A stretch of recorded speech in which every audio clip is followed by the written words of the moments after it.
Commander RPC Matthias Nyange said that the successful pinpointing of the criminals was the result of the police's cooperation with concerned citizens, who gave them anonymous tips regarding a gang of robbers of motorbikes in the water department area of Migumbani ward in Tunduma City, Momba district in Songwe region. In another development, the Songwe Regional Police Force, in cooperation with Department of Immigration, have successfully captured 12 illegal Ethiopian migrants as they were being smuggled in an oil tanker of the Lake Oil Company towards Zambia while coming from Dar es Salaam.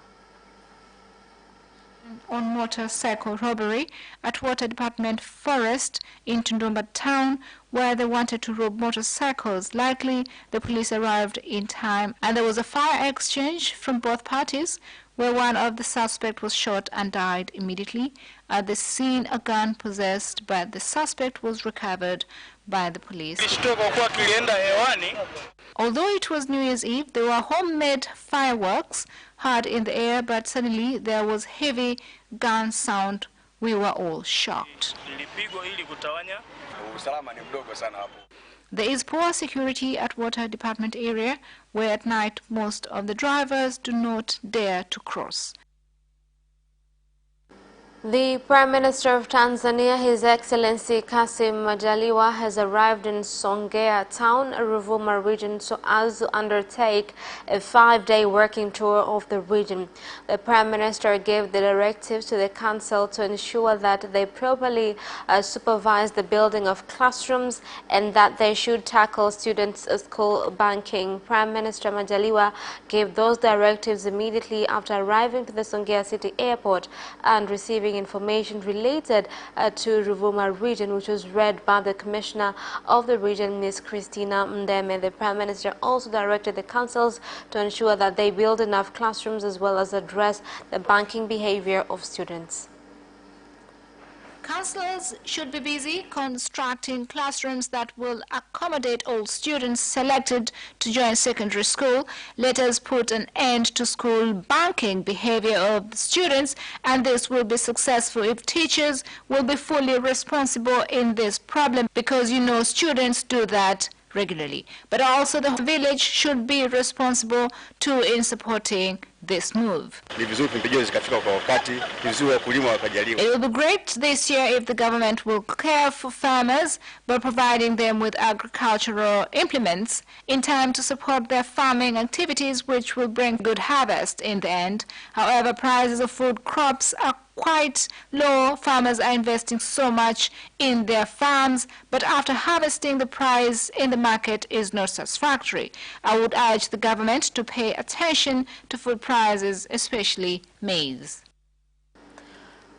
Residents of Mkuranga Coast region have rejected the district's chief medical officer on claims that he has failed to oversee delivery of good health services, causing disturbances among them, as well as poor language used by some medical officers to patients, unsanitary environment in the hospital, and being directed to purchase drugs from the pharmacy of a private individual despite the government banning this practice.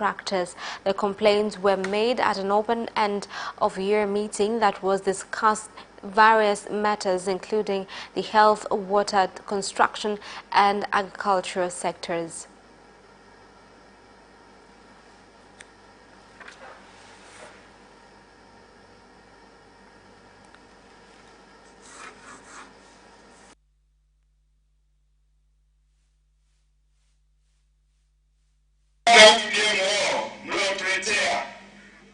This guy you brought us, I ask if you can please go back with him. He is not good for us. Please bring us someone who is suitable. He told us that the service provided by the hospital is satisfactory, but when we take our sick relatives, they don't get served. The lack of medicine is an internal deficiency. We do checkups to see how good the service is at the hospital, and we do get some feedback from patients too. We condemn doctors and health practitioners who ask patients to buy medicine We hope that this situation will improve in the future. Sand is dug out and we are left with holes. You must wake up. That's why we're here today. What is sad is that there is no bed sheets for patients' beds. I'm your MP and must do something about it. So today I brought 100 bed sheets. It is a big shame for the district hospital to have no bedding. The Minister of State in the President Office for Local Government and Regional Administration, Suleiman Jaffo, has given the leadership of Kilosa District 28 days to complete the construction of Mikumi Health Center and directed the district's Chief Medical Officer, Accountant and Planning Officer to write an explanation as to why disciplinary action should not be taken against them and have them at his office in Dodoma by tomorrow 10 a.m. after failing to oversee the construction. 10 a.m. I want to receive letters from the manager, planning officer, district medical officer, and the engineer supervising the construction. Those are my directives, and I want those letters tomorrow at Tamisemi offices in Dodoma. However, these letters are a preliminary stage. The second stage is by 31st of January, and I would like to see all construction completed. I will personally check. This is not possible. Nothing has been done. District Commissioner and the rest of the leaders, I need some explanation as to why this site remained like this. Mostly the people of Kidodi, Ruaha and the near villages are happy to see you today, witnessing the development around here. This shows how much we are serious in monitoring natural resources of this country, and as a government we would like to call for more support and provision of good health services, which is a cry for many residents in Kilosa district. The Minister of Agriculture, Japhet Hasunga, has said that the government is still continuing with its exercise to verify cashew farmers and to remove those farmers among them who engaged in cheating. With regards to the verification exercise, Minister Hasunga noted that to date they have verified the most important 466 farmers associations, and at the same time the Minister of Agriculture assured all unpaid cashew farmers that they will receive their money once the verification exercise has been completed. Speaking in Dodoma, the Minister of Agriculture, Japhet Hasunga, said that to date the government has gathered more than 100,000 tons from cashew farmers, and that there are some cashew farmers who were not paid because the details of their banking documents contained some discrepancies. Some pending transactions to farmers because of several reasons, but there is 9.8 million shillings. Bank has been directed to credit into farmers' account. There has been some missing information with regards to account information, such as the account holders are not the same as the ones issued by Agricultural Marketing Cooperative Society. They took out loans, but payback is a problem. We don't need to force you to pay a loan which helped you when you needed it most. Please pay back the money so others can benefit too. After all, it's about time now that we put an end to such behavior.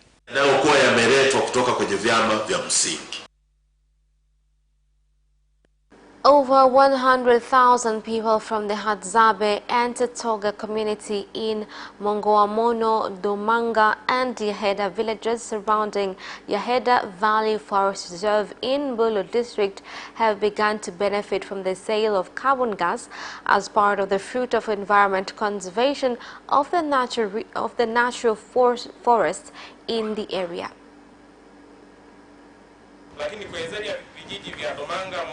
Some villages have benefited from the sale, while others are in the process of doing so.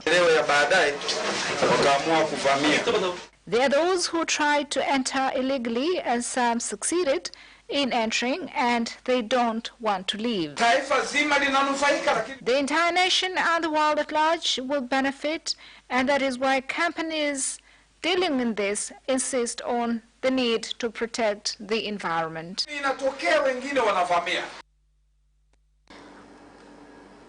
The juvenile court at Kisutu Magistrate Court in Dar es Salaam has said that 118 criminals and 295 civil cases were opened in 2018, with many of them involving child abuse cases, especially rape.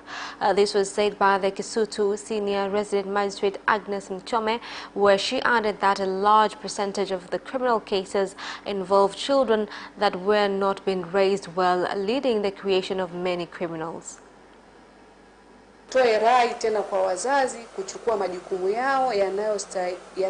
ask parents to take their responsibilities seriously. You should not wait for someone to force you to do so. People use the internet to copy a lifestyle not suitable for our children. There is a law prohibiting anyone to give any details of a child's features, so we ask information on children must not be given out unless on a special license from the court.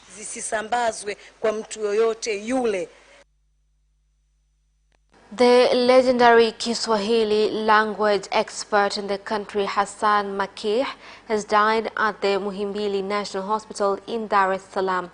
The late Hassan Makih has been admitted at Muhimbili, where he had been receiving treatment for kidney disease. The now deceased Hassan Makih gained enormous respect for the quality of usage of Kiswahili during his guest appearances on the popular show at Radio 1. The late Makih died on January 1st, 2019, around 8 p.m. in the night, as his son Poza Makih explains here.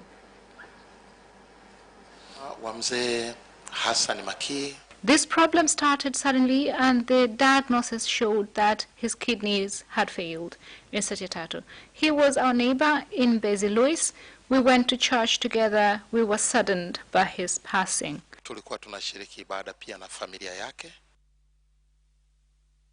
The government in Arusha region has begun to take severe measures against people who incite unnecessary land conflict, which have continued to affect residents, as well as helped implementation of projects such as construction of classrooms.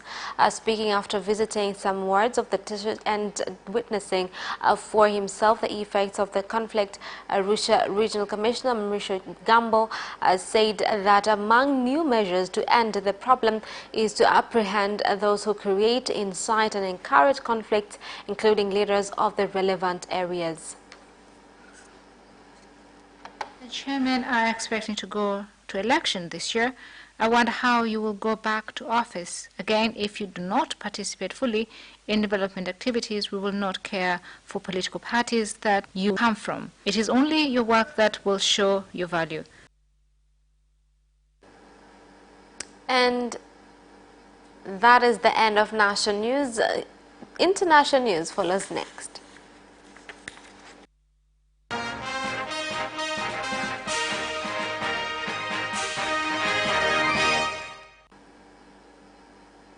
And in international news tonight, the government of Kenya, through the Ministry of Education, has stood firm that all public schools will open tomorrow despite the strike initiated by the Kenyan Teachers Union from January 3rd. The strike was called to complain on the teachers' transfer by the government, as well as lack of promotions for teachers for a long time. We'll make sure that all schools reopen tomorrow. We are prepared that learning can start. We will also in this year be executing the new curriculum through the country from grades 1 to 3. Somalia has expelled the UN's top envoy Nicholas Haysom, accusing him of shaming the world body by acting like the country's ruler. Mr. Haysom had raised concern about the killing of protesters allied with ex-militant Islamist Mukhtar Rabo. Security forces were allegedly involved in the deaths of about 15 of the protesters and the detention of about 300 people. Somalia's government is heavily dependent on foreign aid. The UN provides training, uniforms and stipends to its security forces who are battling militant Islamist group Al-Shabaab. The Foreign Affairs Ministry said in a statement late on Tuesday that Nicholas Haysom is, quote, not required and cannot work in this country, unquote, effectively declaring him persona non grata.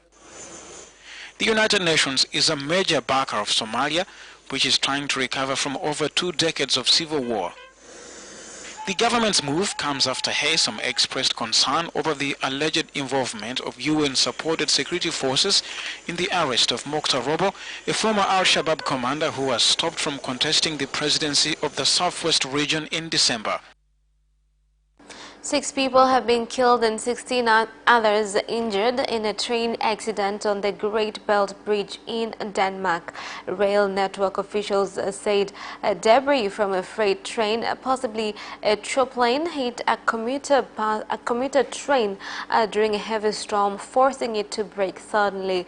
Rescuers are working to free around 100 passengers who remain trapped on board. The debris struck the commuter train running from Odense to the capital Copenhagen at about 7:35 local time. Killed and at least 16 injured in a train crash in Denmark. The incident happened on the Great Belt Bridge connecting the Danish islands of Zealand and Funen. The bridge has now been shut with reports that people are being evacuated. No cause is yet known for the crash, but early indications suggest objects from a cargo train hit a passenger train en route to Copenhagen in a heavy storm. Emergency services are reportedly struggling to reach the train. And that is the end of international news. Sports news follows shortly.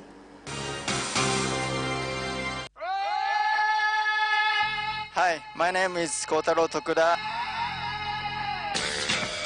What's up? My name is Céline Garnier. I'm John Barnes from Liverpool Football Club. The hip, hop, a hip it, the hip it, the hip, hip, hop it. Don't stop the rockin' to the bang bang boogie. Say up, jump the boogie to the rhythm of the boogie to beat. Now what you hear? I'm watching Sports Gazette. I'm watching Sport Gazette. And you're watching Sports Gazette With Sebastian. With Sebastian. Peace out. Yes! And you can also watch Sports Gazette for highlights and interviews regarding sports. Do not miss Sports Gazette every Wednesday at 7 p.m. only on Capital Television.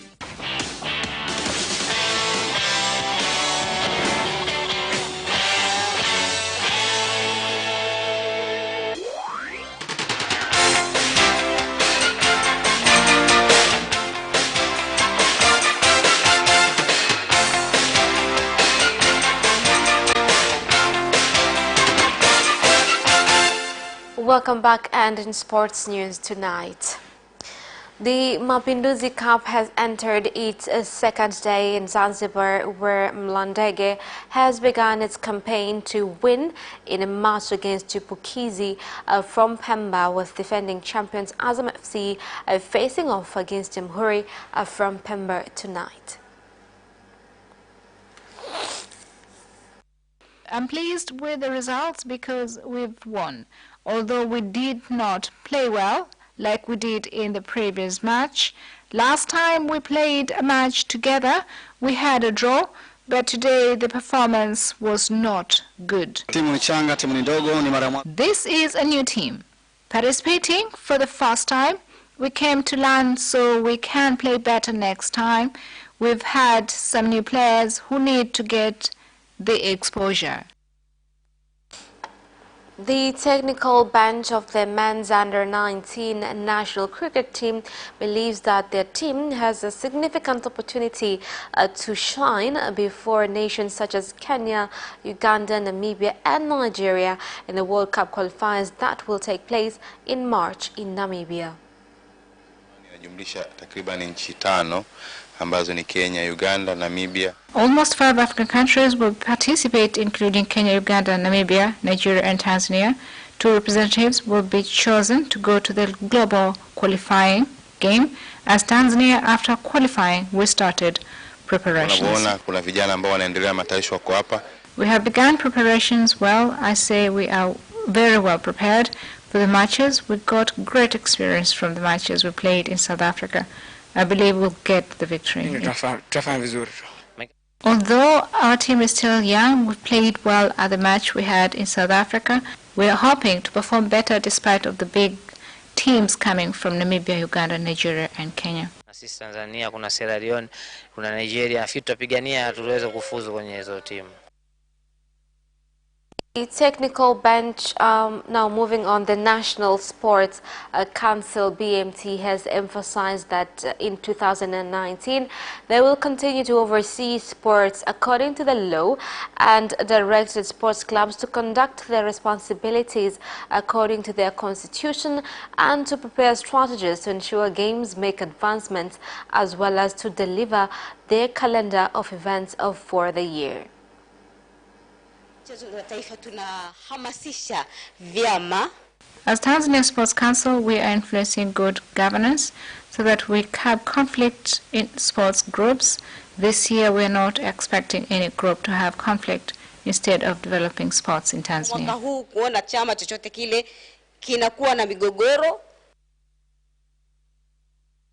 To find the final lineup for the national under-16 team is expected to take place during the Easter holidays camp, with the aim of finding 15 to 20 players that will represent the country in the Zone 5 championships that will take place in Tanzania in June of this year. We'll call them again in March during holidays. There will be a camp set so we can do the selection for 15 to 20 players, because there are some administrative procedures that need to be completed for all of them to get passports until June, where the competition will be held.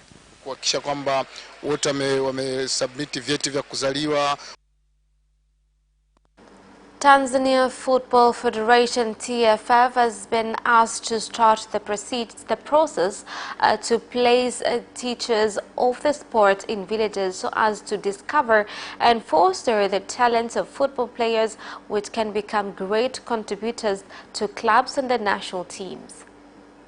We ask the government not to forget those of us in rural areas. We are so behind in sports because we don't have agents to help us. We have a lot of talent which must be spotted. I assure you that as we've started here, TFF will go to other villages so we can have a good team to play at the National League. I ask government leaders to preserve open spaces set aside for sports and not to sell to any investor.